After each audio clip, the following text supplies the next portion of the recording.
Allergy and Asthma Center of Western Colorado. This is our state of affairs with allergens, pollen in the atmosphere.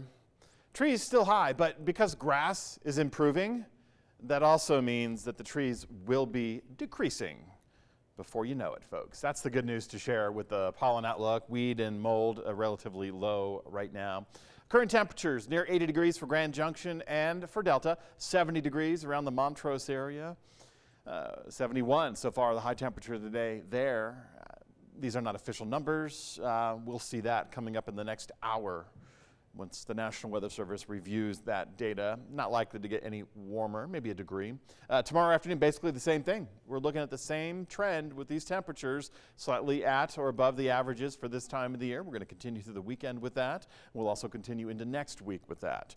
Now, as far as wind speeds go, we're about 10 to 15 miles per hour.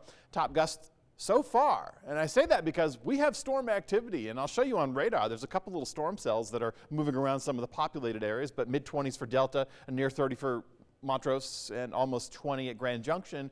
These could change as we continue because we still have that potential to get some of these storm cells to move over populated areas. Moving over a populated area means you could probably get a little bit of a raindrop or two, isolated rain that's not widespread. And if you don't get underneath directly one of those darker rain clouds, well, they could also kick out some storm gusts. So we're going to be looking at that potential coming up. We still have these flood advisories, folks. These are the stories that not only I have been telling, but now our news reporters are telling you the stories about these hazardous conditions in our area waterways. I've never been a big fan of just float tubes. Never. I know the unicorns look cute. The flamingos are nice. Truck tires, valuable. Truck tubes, I should say. But those aren't ideal situations. Those certainly are not safety approved flotation devices. That's recreation. If you're going to be in one of those, I'm going to highly encourage you to have one of those flotation vests.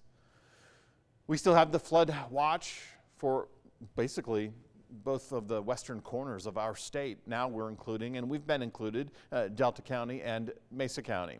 Last time I checked, the Colorado River moving through Mesa County all the way to the state line for Utah, still at 35,000 cubic feet per second. Now I calculated that out to what is a cubic foot per second into a mile per hour. I'm not even going to share that number with you. It's just mind-blowing. The point is, this is a very fast-moving river. All waterways are moving fast. They're cold. They have debris. They're rising, and they're widening. So there is the hazard. So please be very careful. I have been seeing some professional river outfitters taking guests and customers onto the rivers, and it looks fun.